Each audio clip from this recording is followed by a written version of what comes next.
Welcome back to vlogs by Vinni. और आज का व्लॉग मेरे दिल के बहुत करीब है क्योंकि साल भर से आप लोग मुझे पूछ रहे हैं कि मैं इतनी पतली कैसे हो गई, मेरा पोस्टमार्टम वेट लॉस कैसे हुआ, मेरी क्या डाइट थी, मैंने क्या खाया, मेरा क्या रूटीन था।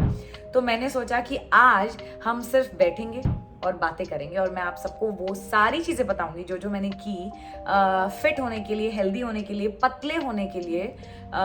मेरा क्या रूटीन था, मेरी क्या डाइट थी।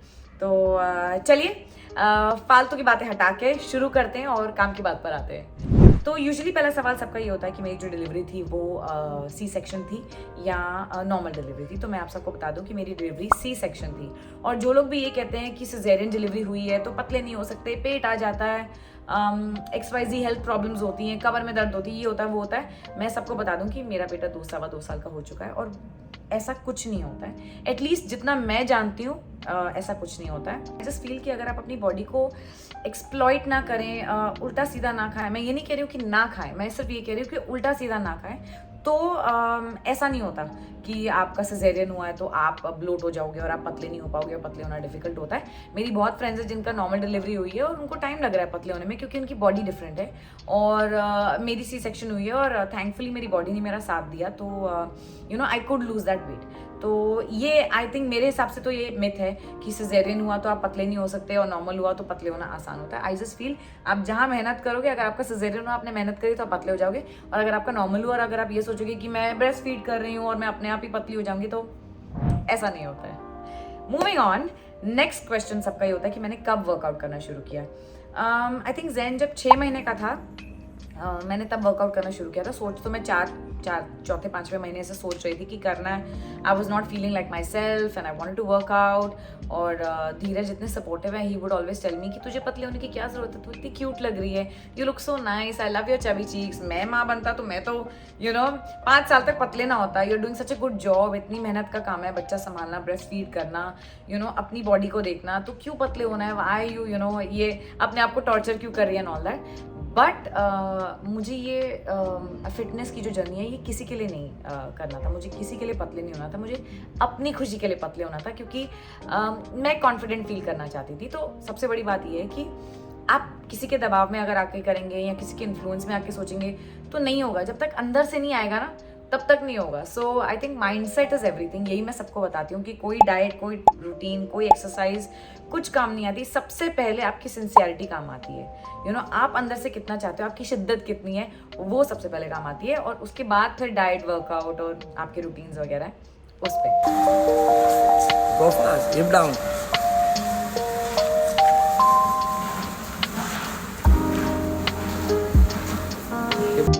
नेक्स्ट क्वेश्चन ये होता है कि मुझे कितना टाइम लगा।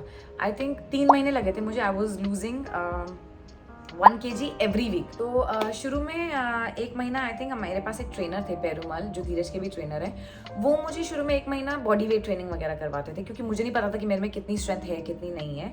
तो उन्होंने मुझे जंपिंग जैक्स, लंजेस, रनिंग, ये वो सब करवाया। एंड देन ही रियलाइज कि अरे विनी तो कर लेती है। तो फिर उन्होंने जो डिफ़िकल्टी लेवल है वो बढ़ा दिया। और शुरू में नहीं हो रहा था, मुझे भी मेरी बॉडी बहुत हैवी लग रही थी, बट धीरे धीरे कंसिस्टेंसी से स्ट्रेंथ बढ़ने लगी, स्टेमिना बढ़ने लगा। तो वो सारी एक्सरसाइजेस मुझसे होने लगी जो मुझसे शुरू में बिल्कुल भी नहीं हो रही थी। उसके बाद पेरूमल मुझे कहा करते थे कि मैडम आप इतना एक्सरसाइज कर रहे हो तो आपको डाइट करने की ज़रूरत ही नहीं है। बट मैं उनको एक बात कहती थी जो मैं आप सबसे कहना चाहती हूँ। मैं उनको ये कहती थी कि मुझे नहीं पता कि मेरा ये जो मोटिवेशन है पतले होने का ये कितना लास्ट करेगा। तो आपकी वर्कआउट से और सब खाने पीने से मैं 6 महीने में शायद पतली हो जाऊंगी, पर मैं पतली 3 महीने में होना चाहती हूँ इन अ हेल्दी वे। इसीलिए मैं अपनी कैलोरी डेफिसिट में चलती थी, थोड़ा मीठा छोड़ दिया था, जंक फूड छोड़ दिया था। तो मैं उनको बोलती थी कि मैं 3 महीने में पतली होना चाहती हूँ क्योंकि मुझे नहीं पता कि 6 महीने तक मैं इतनी ड्रिवन, इतनी चार्ज रहूंगी या नहीं। गॉड फॉरबिड कोई हेल्थ प्रॉब्लम आ जाए या बच्चा बीमार हो जाता है तो फिर आप वर्कआउट करना छोड़ देते हो because you want to pay attention to them. भगवान ना करे कुछ और हो जाए तो आई वाज लाइक मुझे नहीं पता क्या होगा।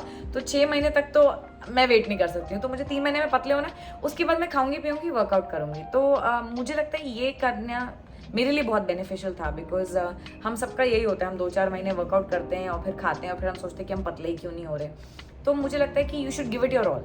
I was doing everything. Calorie deficit में मैं चल रही थी, मैं घर का खाना खा रही थी, मैं जंक फूड नहीं खा रही थी, मैं इंटरमिटेंट फास्टिंग कर रही थी, जो मेरी फ्रेंड मीरा ने मुझे बताया, जो मुझे लगता है कि रामबाण है।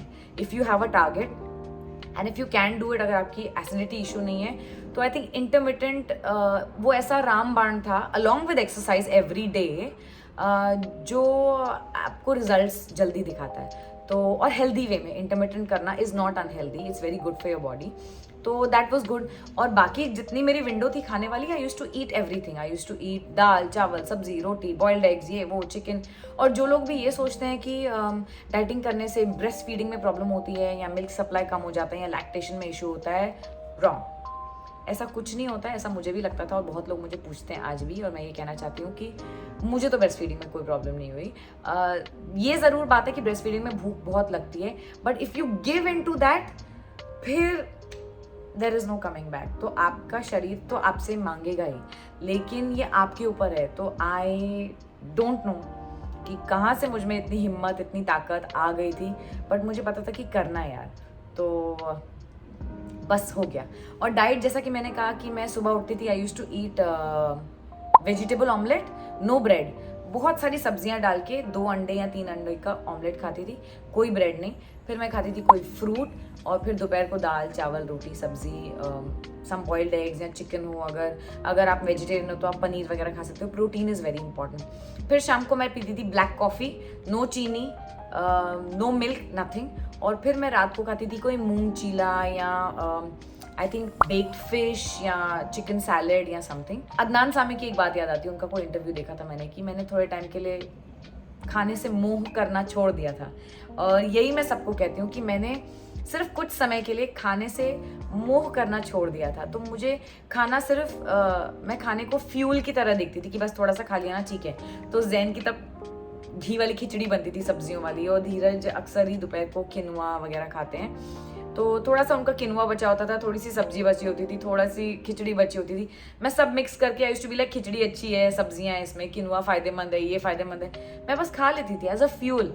ये नहीं सोचती थी कि ओ ये टेस्टी नहीं है अब मैं ये पकवान खा लूँ। I used to eat that with salad with chaach. And like I said, पतले होने के लिए, वर्कआउट करने के लिए, किसी भी चीज़ के लिए मुझे ऐसा लगता है कि आपको सिर्फ अंदर से एक इच्छा चाहिए, एक चाह चाहिए। तो जब मैंने खाने से मोह करना छोड़ दिया, तो मुझे पता था कि मेरा फ़ायदा हो रहा है ना, मेरी ज़बान का फ़ायदा नहीं हो रहा है, लेकिन मेरे शरीर का बहुत फ़ायदा हो रहा है। तो when you start looking at it like that, और अपने आप पे आप दया खाना बंद कर दो कि हाय मैं डाइटिंग कर रही हूँ, ओहो मैं ब्रेस्ट फीड कर रही हूँ, ओहो मुझे मेंटल, मैं बहुत ओवरवेल्म्ड हूँ। एंड आई नो कई लोग सीरियसली ओवरवेल्म्ड होते हैं, ये उन लोगों के लिए नहीं है। थैंकफुली मेरी मेंटल हेल्थ मोर और लेस ठीक थी। मैं ये नहीं कहूँगी कि पोस्टमार्टम हेल्थ बहुत, मेंटल हेल्थ बहुत अच्छी होती है, बट मेरी टचवुड भगवान की दया से इतनी बुरी भी नहीं थी। तो आई टोल्ड माई सेल्फ कि मैं अपने आप पे दया नहीं करूँगी। तो अगर आपकी मेंटल हेल्थ ठीक है तो अपने आप पर दया मत कीजिए, you know, do it for your self, don't do it for your tongue, do it for your body. So I think that's what I did.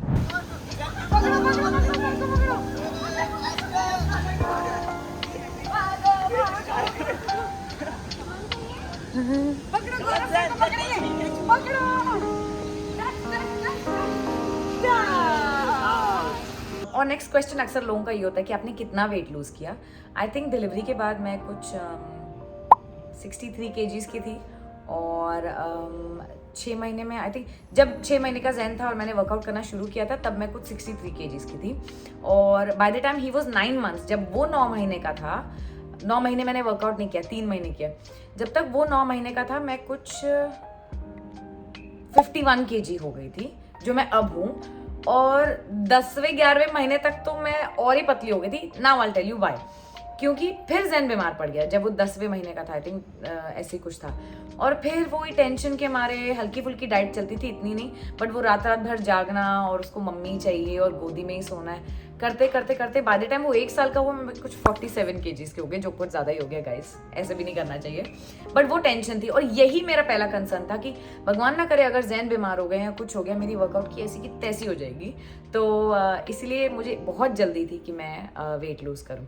Having said all of this, I wish all of you all the very best. और भी अगर आपके कोई सवाल है तो मैं comment section में आंसर करने को तैयार हूँ, तो प्लीज़ अपने सवाल मुझसे पूछिए, जो मैंने मिस कर दिया हो मुझे बताइए। और सबसे बड़ी बात मैं ये कहना चाहती हूँ कि वेट लूज़ करना ना करना, वेट लूज़ हो पाना ना हो पाना, कुछ हमारे हाथ में है, कुछ हमारे शरीर के ऊपर भी होता है। इसीलिए अपने आप को ज़्यादा स्ट्रेस आउट मत कीजिए।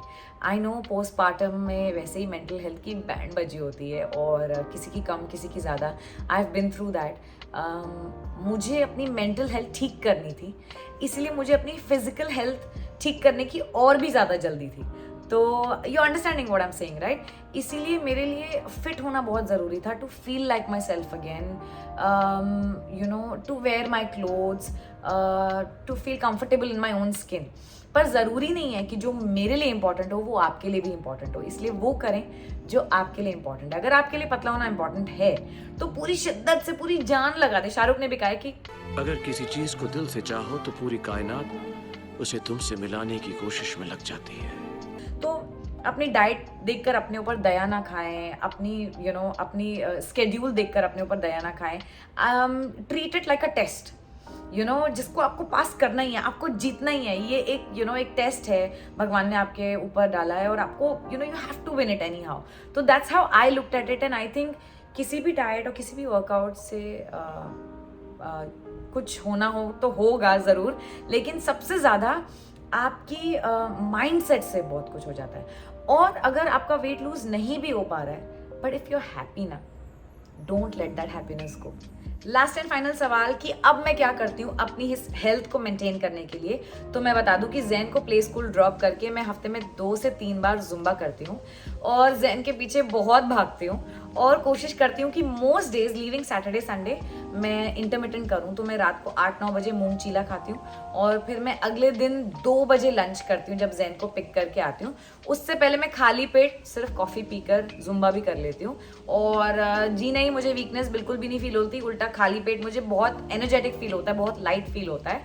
तो वो मैं कर लेती हूँ। अगर आपसे ना हो तो it's up to you, but this is what I do. फिर मैं लंच करती हूँ, रोटी चावल सब्जी सैलड ये वो छाछ सब, मीठा भी खा लेती हूँ। और फिर शाम को मैं ब्लैक कॉफ़ी पीती हूँ, गर्म या ठंडी, और उसके साथ कुछ मखाने चने समथिंग हेल्दी, और रात को मूंग चीला। बट सैटरडे संडे हम पिज्ज़ा खाते हैं, हम चाइनीज़ खाते हैं, हम ब्रेकफास्ट खाते हैं, हम इंटरमिटेंट भी नहीं करते, हम कॉफ़ी पीते हैं, हम केक खाते हैं, हम सब खाते हैं, क्योंकि अब मैं पतली हो चुकी हूँ।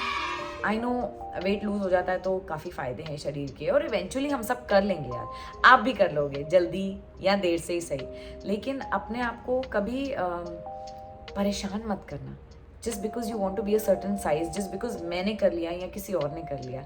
अगर आप अपने साइज़ में खुश हैं तो इससे बड़ी बात कोई नहीं है। आज मैं अपने साइज़ में खुश हूँ, वेरी गुड, लेकिन अगर शायद मैं उस साइज़ में खुश होती तो मैं ये ना करती, क्योंकि हैप्पीनेस इज़ एवरीथिंग। तो आई नो कि बच्चे हैं, परेशान करेंगे, रिश्तेदार हैं, नया नया यूर अ न्यू मॉम, थोड़ा ओवरवेलमिंग होता है, थोड़ा क्या बहुत ही ओवरवेलमिंग होता है।